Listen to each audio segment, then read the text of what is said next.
بسم اللہ الرحمن الرحیم۔ السلام علیکم اردو دنیا کے معزز ناظرین، آج ہم آپ کو اس شیریں اور خوشبودار زبان کا وطن بتائیں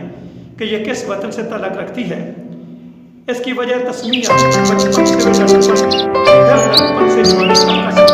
کیسے ماحول اور خوشگوار لمحات کا مختصر سا احوال اپنے بازوق دوستوں کے گوش گزار کریں گے، لیکن اس سے پہلے چینل کو سبسکرائب کر کے بیل آئیکن کو دبا دیں تاکہ آئندہ آنے والی ہر ویڈیو بر وقت آپ تک پہنچ سکے۔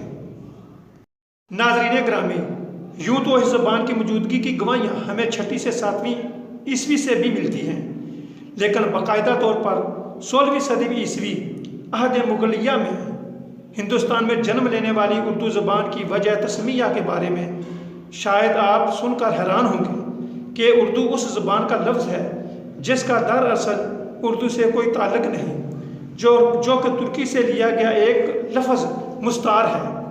جو کہ لشکر کے معنی دیتا ہے، لیکن مصنوعی اعتبار سے اردو کی صحیح ترجمانی کرتا ہے۔ یعنی اس زبان میں یہ خوبی اور خصوصیت پائی جاتی ہے کہ یہ دوسری زبانوں کو اپنے اندر جذب کرنے کی صلاحیت رکھتی ہے۔ سب سے پہلے یہ نام مسائقہ نے استعمال کیا، لیکن اس کو شہریت دوام حاصل کرنے میں ایک مدت لگی،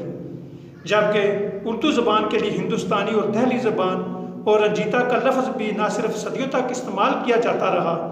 بلکہ بھارت کے بعض علاقوں میں اب بھی انہی ناموں سے جانا جاتا ہے۔ آپ جانتے ہوں گے کہ اس سے قبل برصغیر پاک و ہند میں فارسی زبان کو سرکاری زبان کا درجہ حاصل تھا اور یہی زبان بولی اور سمجھی جاتی تھی۔ اب شاید جانتے ہوں گے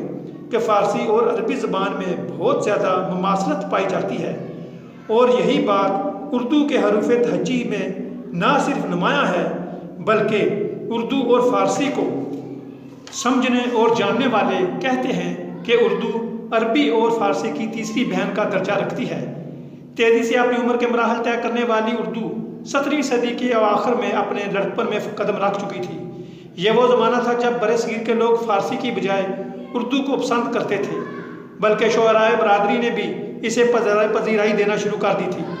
اور اب اس کی حد دل عزیزی کا یہ عالم تھا کہ اس نے دربار شاہی میں بھی اپنا اثر و رسوخ جمانا شروع کر دیا تھا اور لٹریچر کی دنیا میں بھی قدم رکھ چکی تھی، اور مختلف مصنفین نے بھی اپنی کتابوں کے لیے اردو کا انتخاب کرنا شروع کر دیا تھا۔